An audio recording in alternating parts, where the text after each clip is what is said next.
and I have soared with birds. I have been on the edge of giving up, and I have been on the edge of conquering all. I have lived authentically, and I have survived by masking.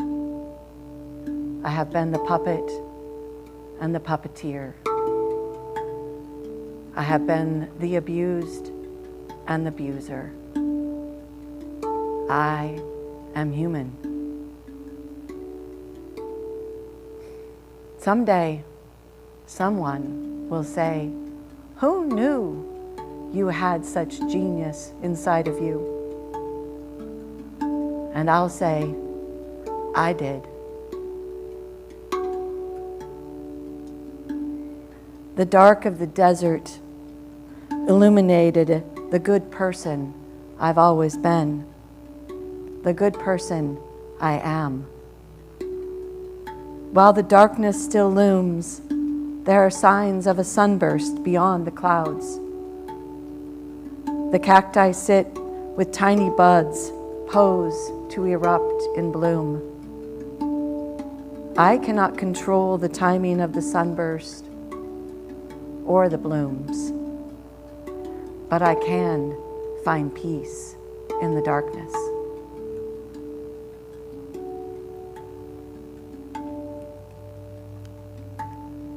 I am Karen the Dancing Lady, Dancing Karen, and this is Miss Karen's Dance Floor, where we ponder, practice, and play, being authentic, full-hearted, full-send humans. Today's episode is about being the storyteller. Because isn't truly this just one big story that we're all in? The story ever changing, ever evolving. Be the storyteller. So today, I'm going to be the storyteller. And I'm going to tell you stories, my stories, some of my stories. And I am both encouraged, inspired, and find the courage through a dear friend, Ember, who has given me such witness to being an elder in a community, to be a source of love and light every day, every moment. I just spent a weekend at a living wake with her community, and it really inspired me to come back and tell a little bit about my story, because I'm here for you. I'm here to help guide you, hug you, love you, shine my light as bright as I can shine it, to be the sliver of light in the darkness if you need it. And I think that all starts by, being the one to tell my story, so you know what it's all about. So that's what we're going to do today. I will say that my story, I think, might be everyone's story, that are big subjects, that might be triggering for people, that might be a little bit much. So I want you to know that, and I want you to know that if you're not ready to hear them, that's okay. You do what's best for you. You take care of you.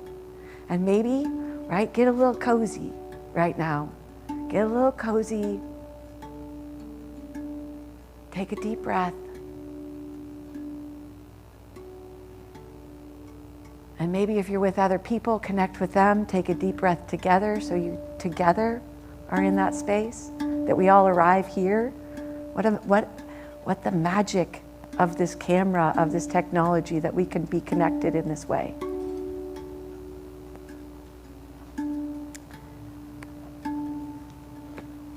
Our artist today is Tyler Shrake. This is this beautiful master right here, and you'll get to meet him a little later.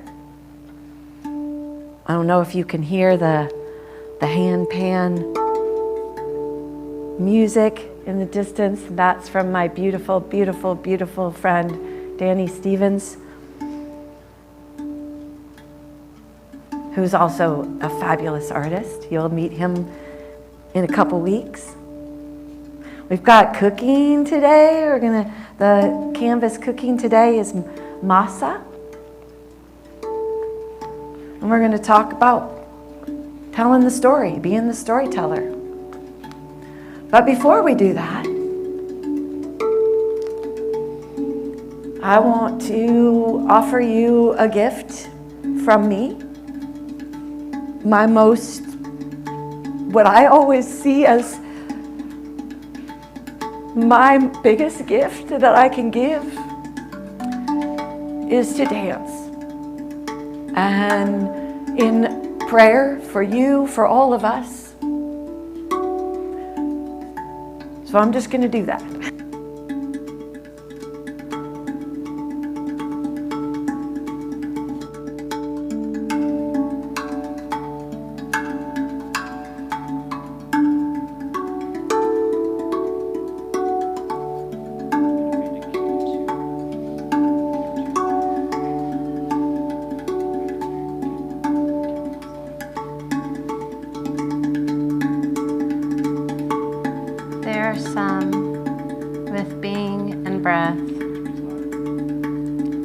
Dripping like honey from a heart of gold.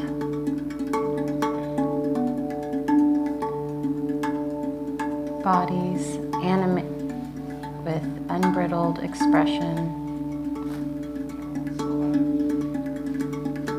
who lay down all that is not love at their dancing feet.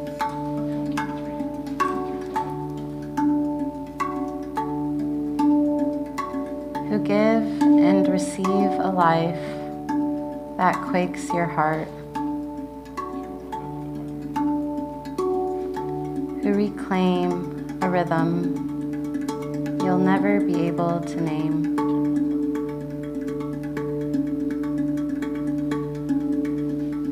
If you have met the dancing lady, you are lucky enough to have met one of them.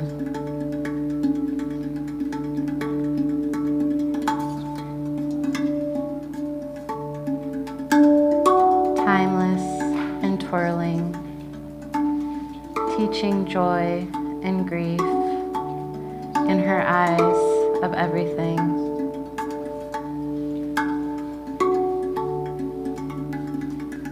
The one with beingness alone leads us home to the fullness of it all.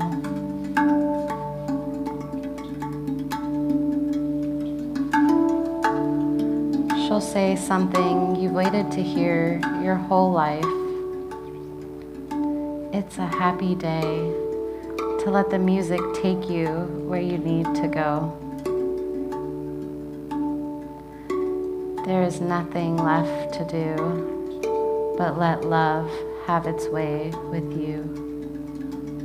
The eyes of the world will see you through. The eyes of the world will see you through. The Dancing Lady by Anna Wildflower.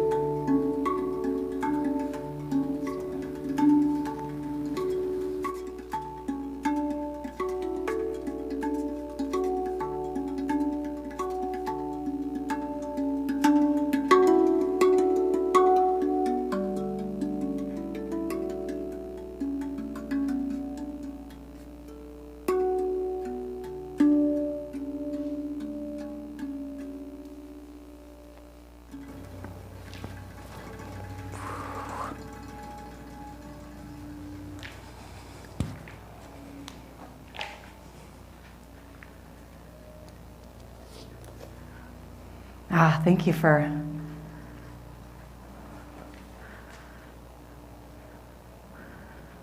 for that. Thank you for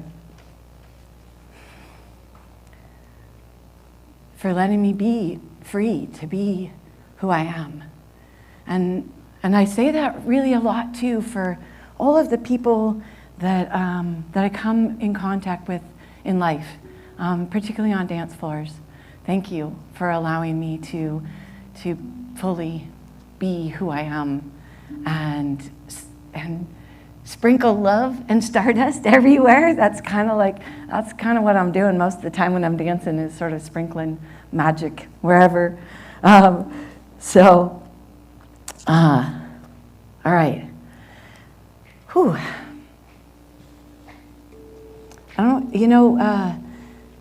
The thing about story is particularly when you've lived for over, 6 decades, it's like there's a lot of story there.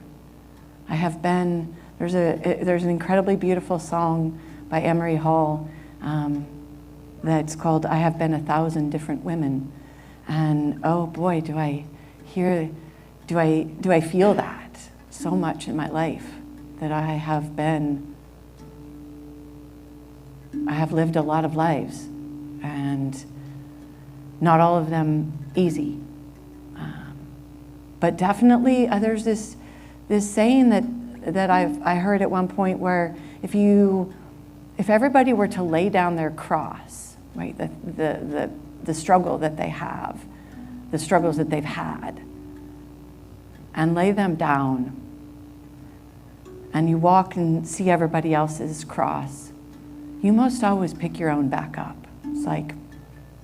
It's almost like it's just sort of meant for that.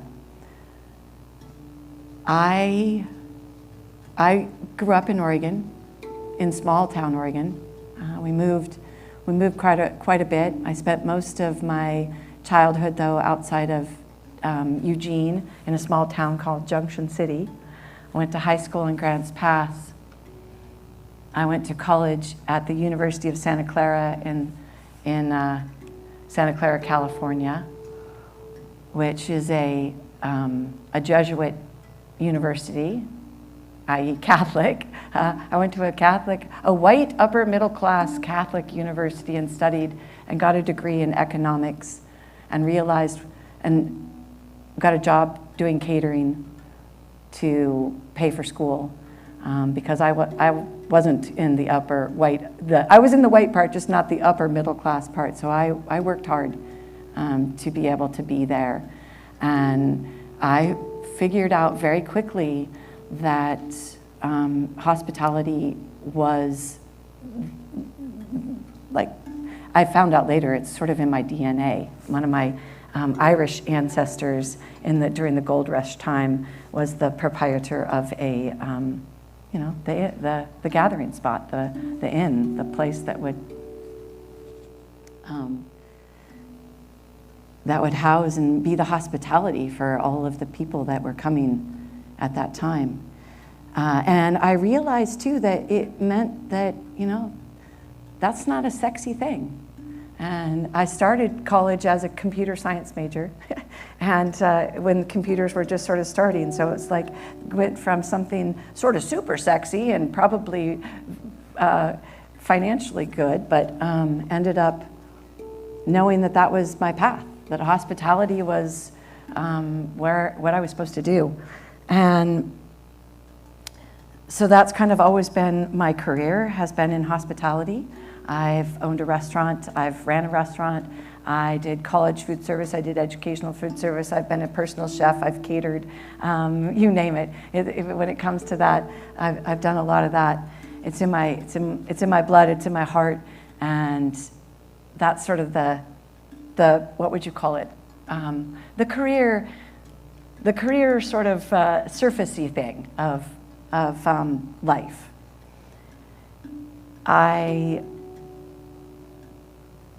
The rest of it, the real part, right, is I can talk about some pretty big subjects. I know what it's like to be a birth mother. I know what it's like to deal with infertility. I know about miscarriage. I can talk about abortion.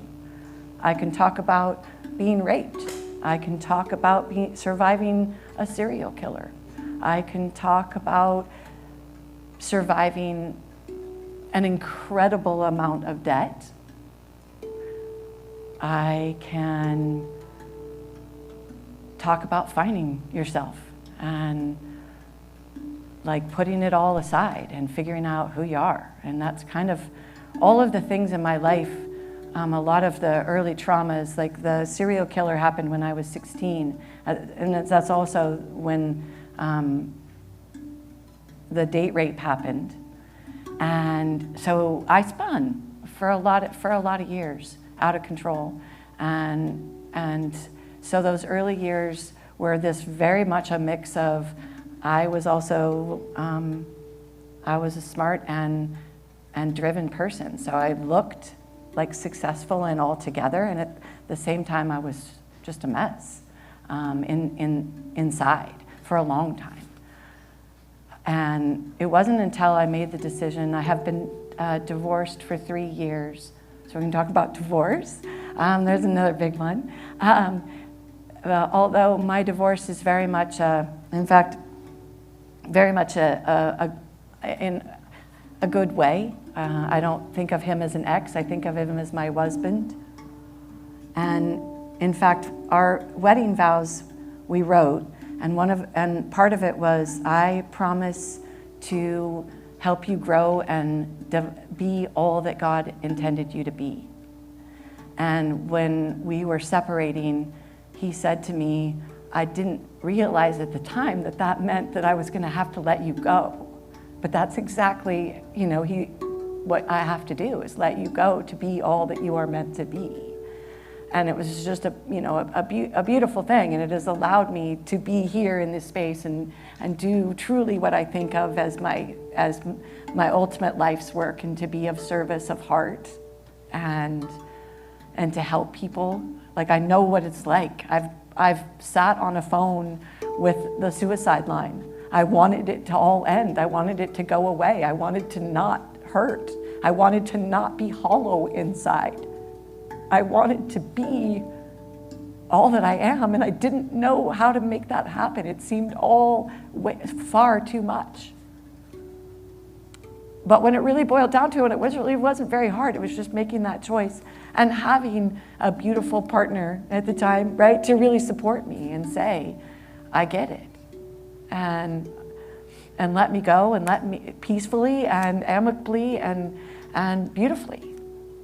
So I know what it's like to walk through the darkness. And I also know what it's like to live with more joy than sometimes I'm like, and love, that I'm literally, it's like, sometimes I just can't even contain it. And that's why dance for me is such a beautiful thing, because it allows me to take all that joy and all that love and just twirl the shit out of it and see how far it can spread, right? I sometimes when I'm at shows, it's like if I'm twirling, it's like, can it reach way out there? If I'm at a show down on the floor and you're at a big arena and I'm thinking about the people way in the top of the stands, and I'm thinking, if I twirl really hard, can all this love just go all the way up there and reach them? Can they feel that too? I think they can. I think that love is like that. So, all right. Well, there's more, but I'm going to take a little break and take a breath, and you're going to get to meet Tyler Shrake, and you're going to like this. I'll be back.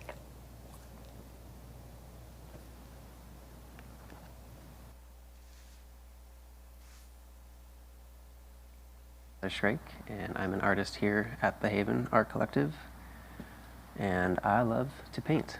A lot of my work, it's kind of all over the place sometimes, but very interested in surrealism and visionary psychedelic art, kind of fusing those two scenes, and how can you create a meaningful story through symbolism. It's something I keep coming back to over the years. So currently I'm working on this piece here. I started it a few days ago, and I think it'd be pretty fun to see how far we can go, maybe together. So let's do it.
You want to be a firefly? You want to shine real bright and have such joy that it feels like flight? Yeah, being a firefly. Well, it starts by standing in your truth, showing up, letting love lead the way. And today, the next step, be the storyteller. Because everything's a story. Story, story, story. The story, it's always the story. So like waiting to emerge, waiting for the soul, it's calling, urging us, the masterpiece in us, to rise and tell the story.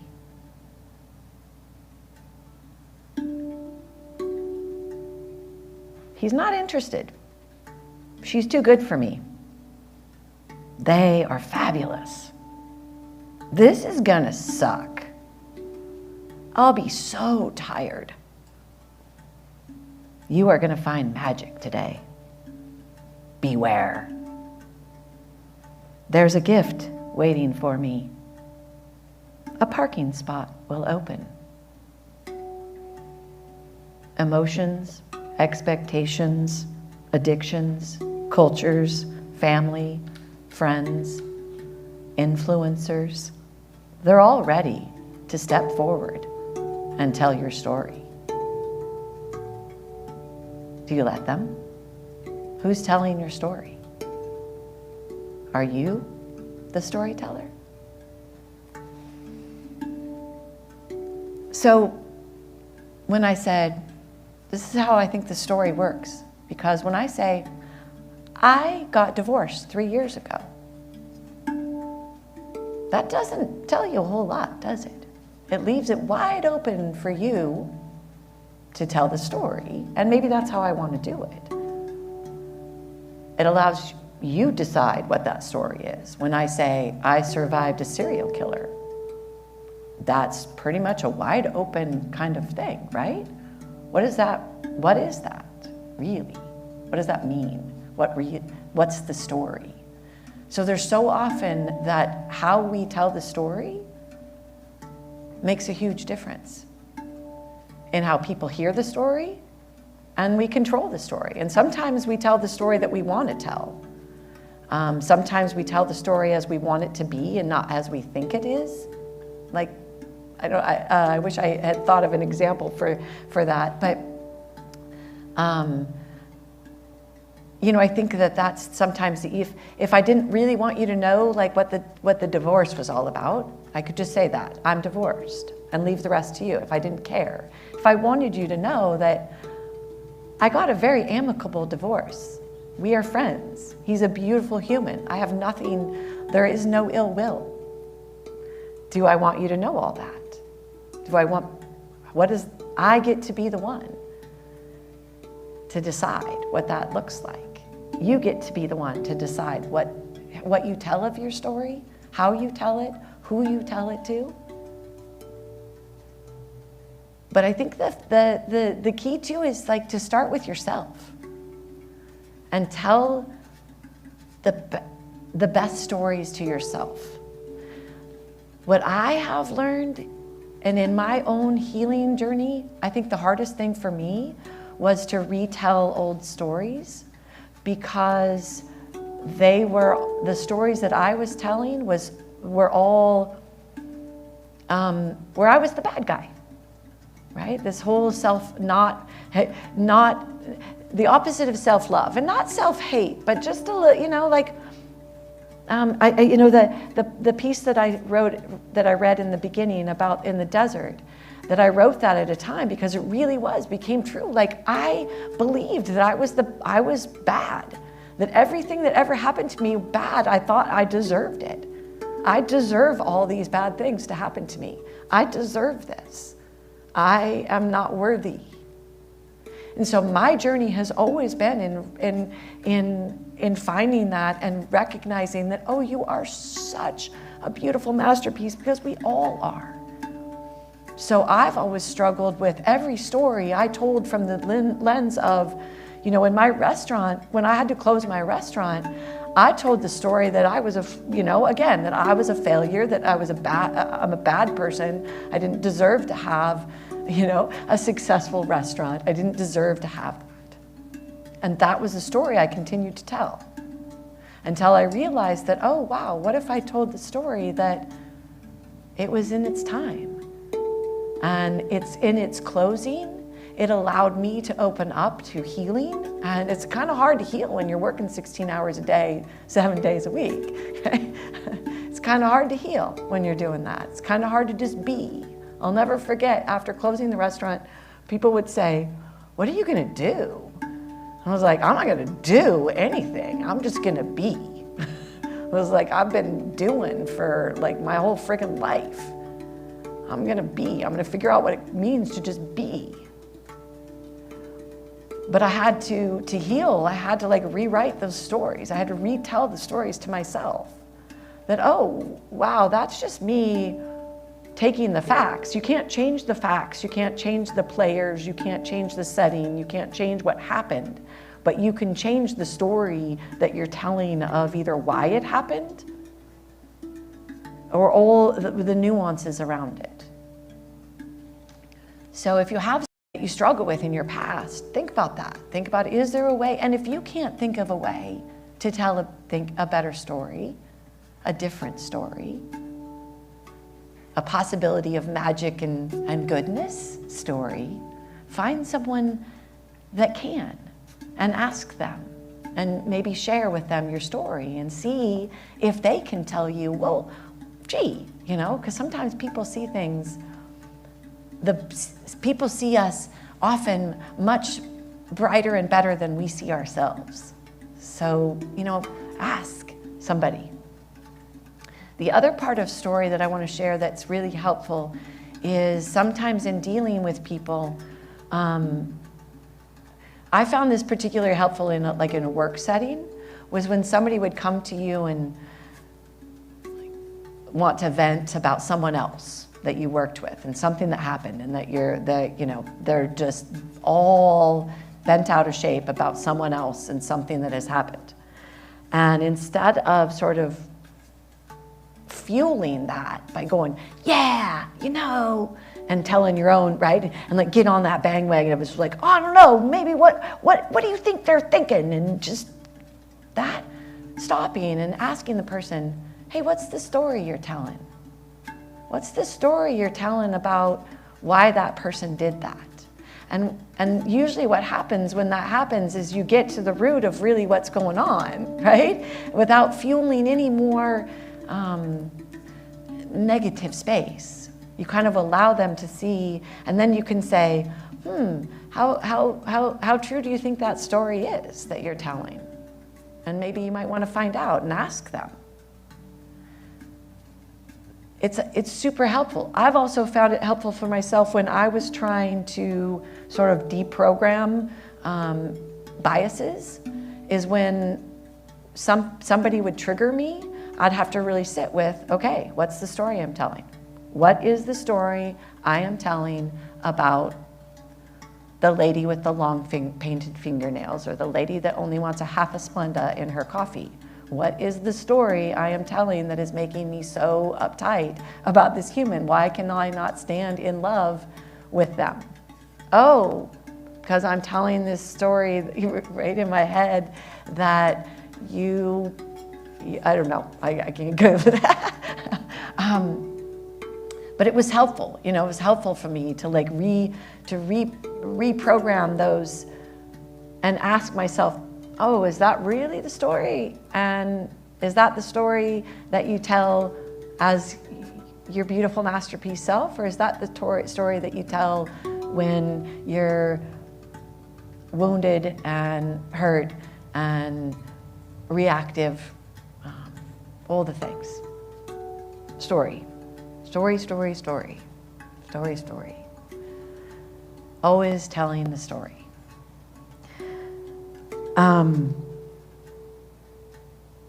Remember that your lens is unique. No one else has the lens that you have, that you see the world through. No one. You are the only one that sees the world through that lens. You might share similar perspectives, and you might even share fairly similar lenses, but no one has the lens that you have. So looking through your lens at the world and being the storyteller is really important, because that allows your unique lens to express itself in, in this collective dance that we're doing together. And remember also that every new day is an opportunity for you to tell a new story, to try again.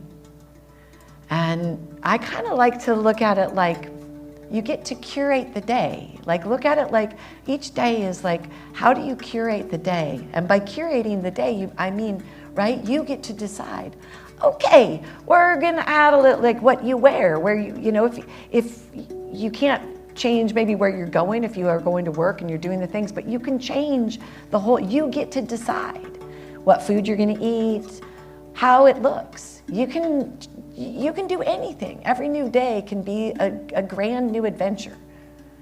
Or every day can be calm and same. You get to decide. You are the storyteller, you are the director, you are the star, you are the masterpiece. You don't have to work at that, you just get to be it. Trying to think if there's any last little things I wanted to leave you with on the story. Be the storyteller.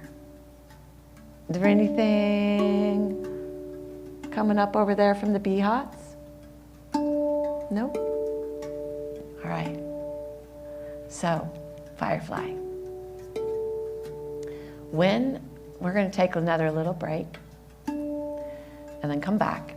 And while you're taking a break, there's going to be some art. And I encourage you to spend some time, maybe spend some time really letting yourself be immersed in that and see if any stories are coming through the art themselves, because art is a fabulous way to unleash your creativity about story. So enjoy. I'll be back.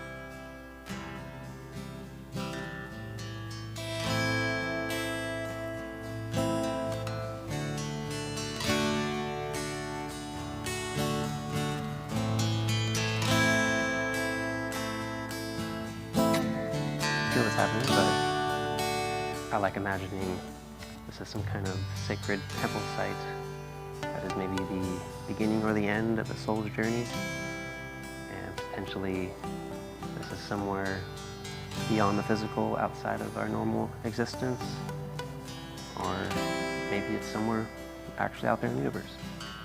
I don't know, but it's fun to explore, so let's see where it takes us.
Welcome back. Welcome back. All right, we're gonna do a little cooking, canvas cooking. Canvas cooking is about unleashing your creativity in the kitchen, having some canvases that you can work with to easily make food from what you have and not always having to go out and like get all the things, but being able to unleash your creativity and make things quickly. So today's canvas is masa harina. This is a Northwest brand, Bob's Red Mill, which you might find all over the place. But the more traditional, like bag of masa harina would be more like a flour bag. But it is corn flour, and it's what you would make corn tortillas out of. It is what you make tamales from, and things like pupusas and arepas, and what else can I think of? That's what I can think of right now. But so it's basically water, masa, water, salt is your basic. Warm water when you're making your dough, and always make sure you let your dough rest about 20 minutes before, like, make it and then letting it rest. The other tip about the dough that I want to give you is this is like dough that's going to be more like roll out, make corn tortillas or tamales with. Like it's got, right, some firmness that will hold together. But like when I made this I made in a mold, and this one on the bottom, this masa was much softer. So put more water, and so it's more like if you've ever made cornbread, so it's just a little bit more loose, and then as it bakes, cooks that way. I hope that made sense. It's funny because this particular canvas really came out early in, I would say, in my career, which was life of cooking. When I first got married, and I was finding myself cooking all the time for someone else, and realizing that I didn't really like to follow recipes, and so I like to just make food. And I worked in a restaurant, so I was around a chef all the time and watched things, and so I was really kind of always like learning about flavor profiles and different things. And so then I would I would just make things. I would just stock my pantry and I would make food. It's kind of like where it started. And this is one of like the earliest canvases, because I happen to love corn tortillas, I love masa, and so my husband would come home and say, "What's for dinner?" And I would say, "Dinner." And he would say, "Why are you being so sassy?" And I would say, "I'm not being sassy. Yeah, I don't know a name for it. There's no name. It doesn't have a name. It's not like I opened a cookbook and said, 'Oh, let's have beef stroganoff tonight.' Yes, dinner is beef stroganoff." It was like, it's just food. I'm just making food. So he learned pretty quickly that if he ever wanted to eat it again, that he had to name it, because I just cooked and it didn't, I wasn't ever gonna make it again.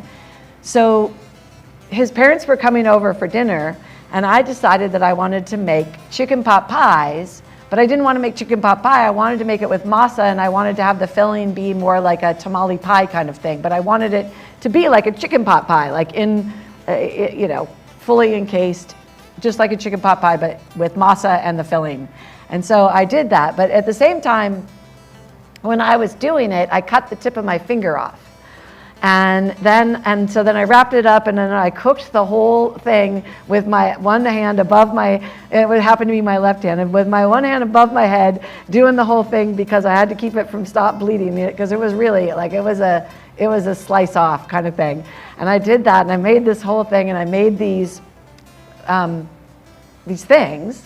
And so he called them one-hand pies, because he loved them. And he's like, "These are great. And so we're going to call these one-hand pies." And so that's where the first kind of came about. So this is sort of like a version that we had for dinner of one-hand pie. I put a little cheese on the bottom, the masa, and then this filling is a vegan barbacoa. But I could have put a bottom on it or a top on it and made it all enclosed and had that. Or I could take a piece of dough and make flatten it and put some filling in it. A little bit of filling. This is kind of like how you might make in a bigger sense, I think, how you make pupusas, although I can't speak to that completely, but I think that this is the general. And so then, right, you enclose it. So you enclose all that. Now, like if it was a pupusa, you could then smash it. Whoops, get in there. And then pan fry it. Or you could do what I did here, which was leave it in a little ball and put it in this little mini muffin thing and bake it and have a little, this just one has cheese in it, but bake it and then just have these little mini muffin things. So as like you could make, what else can you do? You could make tortillas. You can get creative, make tortillas and make a layer, right? Like layer it like a, well, I don't even know what you would call that. A layer. Layer, like I'm just, right now my creative brain is kind of spinning because I actually have never done that before and I'm thinking, would that really work? Where you put a layer of masa and then maybe like refried beans and cheese and then another layer of masa and then maybe some roasted red pepper pureed with some chilies and whatever, and you put that on there and maybe a little more cheese because I really like cheese, and then maybe another layer of masa on top of that, and right, and something else, right, and you kind of make you could do that. The other thing. So that's your canvas. You can add cheese to your masa. You could add spices to your masa. You don't have to have it doesn't have to be Mexican or Latin. It could be, you could put kimchi in the middle of it. It's, again, the canvas. Your filling can be anything you want it to be. Let's see. Any questions about the canvas, the masa? All right. So I think that's that. Let me know. I'd love to hear, I really would like to hear if you have any ideas for how you might, this is that vegan barbacoa that I which is really just lentils, carrots, and a lot of spices. It's very tasty. But I'd love to hear if you have any creative uses for masa harina, quick and easy. Masa harina. As always, just remember, I'm going to close with this. You are energy. Everything you make becomes the alchemy of you and what you make. So put lots and lots of magic and love into everything you make. I love you. I'll see you in a few.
Welcome back.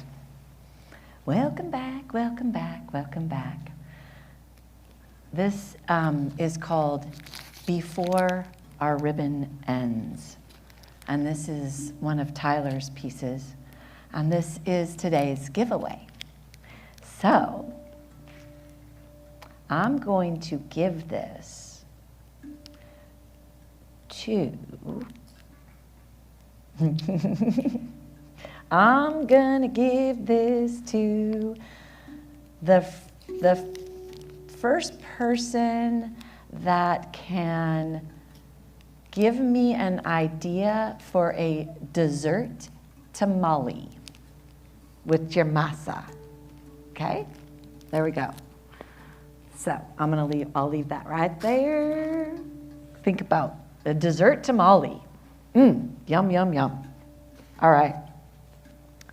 I kind of want to talk and wrap up this storytelling, being the storyteller. And one of the things that I think is kind of important, at least I found it important, is to really understand what I believed and make sure it is what I believe and not what someone else tells me to believe. And how can I tell my story every day if I don't know what I believe and what's the direction I want to go? So I think that that's really important. So I wrote a few things down that I wanted to share that will hopefully also shed a little more light on who I am. I believe the need to be seen is primal. I believe that we each have an equally valuable gift to give. I believe every human deserves to live a good life, to have shelter, food, and health care. I believe that at the source, we are all love and light. I believe that we each are a beautiful masterpiece designed by love, with love, for love. I believe music and dance are universal languages essential for survival, that hugs and risotto have the power to heal, that nature is sanctuary. And I believe that the time is now. I believe the time is now for us to each rise in our power, not at the expense of another, but with love for all.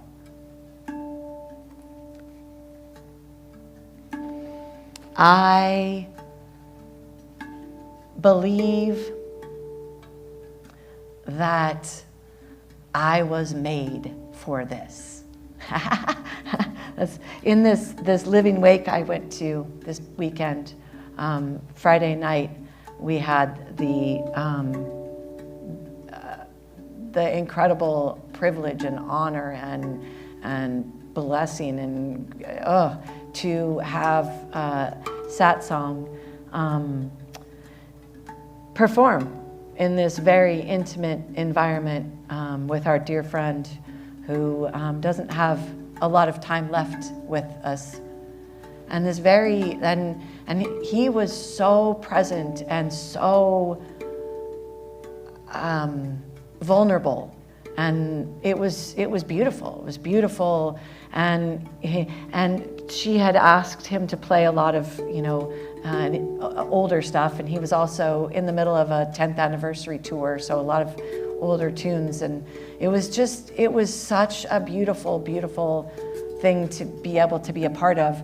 And he's got this one song where, and he told the story about I think it was about like playing the guitar and getting to this point where it was like knowing like I was made for this. this is it. This is the thing. This is what I'm here to do, to be that expression.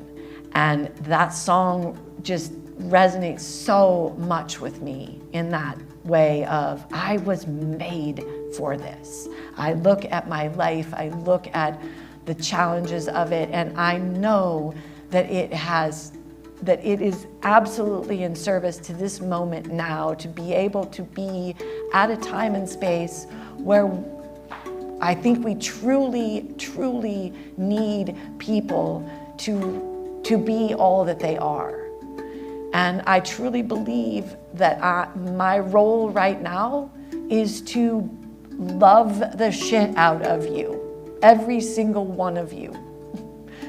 To do that, like courageously, unapologetically, unconditionally love and be light. That's not an easy task to do, and particularly in our culture and in this society. We have glorified money in such a way in that what people do in the name of earning money, how they treat one another, it to me is just one of the greatest sadnesses right now of our time. And I'm going to do everything in my power to break free of that. I had an instance yesterday that I had to walk through a lot with in regards to social media, and for me to make peace with this platform that is often used destructively, but is something that I use, and that there are people that will tell me, your happy days keep me going. That I know that I can go to your Instagram and I can hear you tell me happy day, that I love you, and that's super helpful to me. And that keeps me going, because sometimes I'm like, why am I doing this? Like, really? Come on. Like, there's just so much craziness surrounding social media and what we expect and what we do. And I want to make it very clear, and I'll do this on social media, but I wanted to do it in this arena as well, because this is, I'm going to be here. I'm going to be showing up. I'm going to be doing series. This is the gallery experience series. I'm going to be doing a lot more series. I'm going to do a series on festivals is the next one. I'm going to do a series on work in the fall. And I'm going to just keep going. I'm going to keep being here for you to like ponder, practice, and play, being authentic, full-hearted, full-send humans. I'm not going anywhere. This is, I was made for this. We're doing this. We're doing this.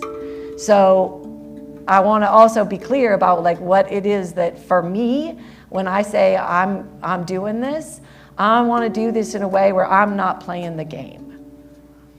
I had to, there's a video that was taken of me like 2 years ago dancing on a beach.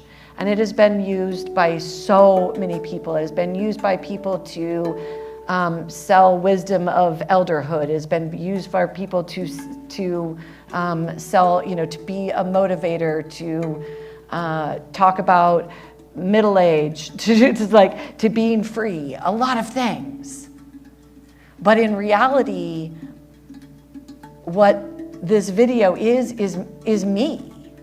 It is me, and the reason why it lands with people, the reason why it has, like on its original post on TikTok, has over 30,000 comments, all of them which are good, is because it hits people because it's real, because it's me dancing on a beach freely, letting all of my love and light swirl with everything. You feel that. That's real. And we're so right now told to like create content and without ever stopping to recognize what it is we're doing. And so I just wanted to kind of point that out, that I don't want to do it. I don't want to play the game. I do not want you to go to my Instagram page and like everything. I want you to like it if you like it and if it moves you. I do not want you to feed an algorithm. I do not think that supporting me means like, subscribe, and follow. I think supporting me means listening. And if you feel like I have helped you, that there's reciprocity in that you find a way to help me, because that's what we do, right? Instead of just taking, we take and we give. We give all that we can and we take only what we need. That's kind of my thought about it. And I think the biggest thing that you do is tell people, hey, there's this lady that she loves you, and she's going to tell you if she loves you. And if you get the pleasure to be on a dance floor with her, she'll love the shit out of you there too, in a way that you've never really probably felt. That's kind of like, I'm kind of setting myself up for I'm like,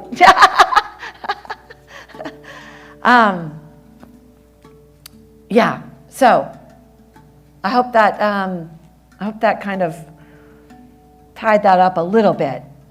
It was sort of in this arena. This is live and moving, and for me, kind of what hits is I kind of trust that this comes up because it's when I need to share it, and this came up, and I felt like I needed to share it in this space and share a little bit of my story. I'm going to continue to share my story. I want you to know that I don't understand everything, and I've had an incredibly privileged life. I understand that. So there's a lot I don't understand, but there's a lot I do, and I'm here for you, and I love you, and I'm going to continue to love you. And I would like to give this to someone. I'd like them to be able to have this as part of their life. Do I have anybody to give it to? Any BHOTs out there? BHOTs is beautiful humans out there. That's kind of my own word for people on the live stream. Yeah, Alex was the first. All right. Masa bread. What's in the masa? What's in the tamales? Sweet beans.